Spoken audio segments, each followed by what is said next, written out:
Hey guys, welcome back to another video.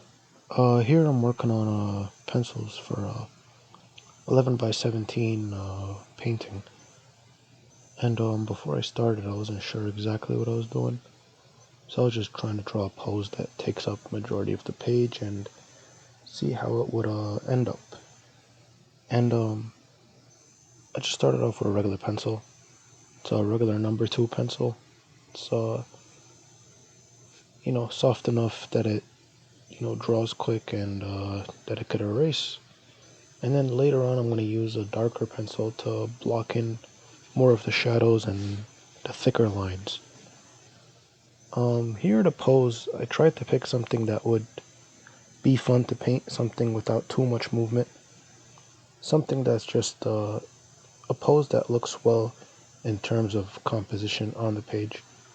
So I picked a pose where the character and the sword kind of set up this triangular composition, and I like the way it turned out in the end. But yeah, you could see here in the pose, the way I sketched it out was first I did the body, and then I tried not to put too much details on the face and hands until I was finished with the whole entire pose. And so once I was finished with like the physics of it, right, how it looks, the way it's distributed and all that stuff, I kind of then began to detail it up. I also forgot to add that the right leg on the pose. I forgot to finish it up before I started detailing, but I kind of knew how it was going to end up, so it wasn't too much of a problem. But yeah, I was kind of happy at this stage with how the pose was, so that's why I was finishing it up and polishing it. And you're going to see that I'm going to erase it after I add some more details and block in some more parts and begin to finish up the figure. Yeah, you can see here I'm also finishing up the arm and all that, and yeah, I was pretty happy with the way it turned out. But at the same time, like, it always is better to plan it out first on a smaller piece of paper or digitally, right before you start off on right away on a piece of paper that you're going to be painting on, as a final piece. And in terms of the costume, I should have also planned something out, but this was kind of like an exercise where I just wanted to have fun, just draw something from imagination and see what would happen.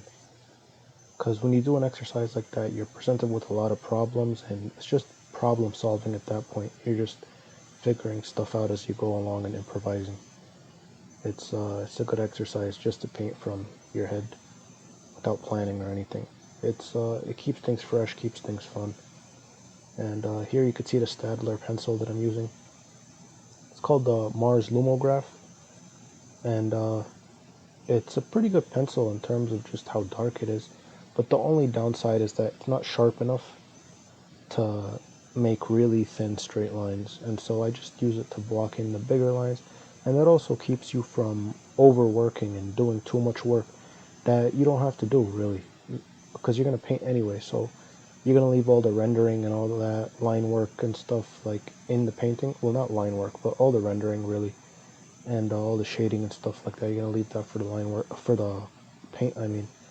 And so you don't really have to worry about cross-hatching, line work, and all that. Just block in the shapes, block in the main shadows. Like here you could see me working on the eyelashes for the eyes and stuff like that. Going light on the pupils in the eyes, getting the shadow of the upper lip. Stuff where like the shadows really matter. And you don't want to over render, because if you render anyway and it's light rendering, it's not stuff that's really dark, the paint is going to come in and it's going to move it out of the way anyway. It's going to be hard to see, so there's really no point of wasting that time. So you just kind of not rush through it, but you just do it quickly. Add in all the necessary details. Stuff that's unnecessary, leave it for later. If you're going to forget about it, then it was probably unnecessary in the first place. Get the idea out on paper as fast as possible. The main things that you need. And here you can see me just cleaning it up, making sure that it's ready for the painting. And after I'm done with this pencil here, what I'm going to do is I'm going to wet the paper, and then I use the concentrated watercolor. It's by Dr. P.H. Martin, those paints. They're inks and paints. I'm not really sure what kind of medium it is. I think they're inks, honestly. Acrylic. Well, it seems like acrylic that's just more like a watercolor It's like really soluble in water. Well, I think it's a dye actually, yeah. And yeah, here you can see me using the dye and getting all the colors in. And I was trying to make it like a green type of color because like I just wanted the color green. I don't really know why I made it green, but yeah. And try to get behind the figure more yellow so it could make the figure pop out more. I thought it would look cooler that way. Yeah, and the reflective light in the environment would be green and all that. And I'm just gonna block in some more on the, and I'm gonna make sure to remove some of the paint off the skin just to make it easier for me to paint later where it won't be too green. And yeah, thanks for watching. Stay tuned for part 2, and thank you.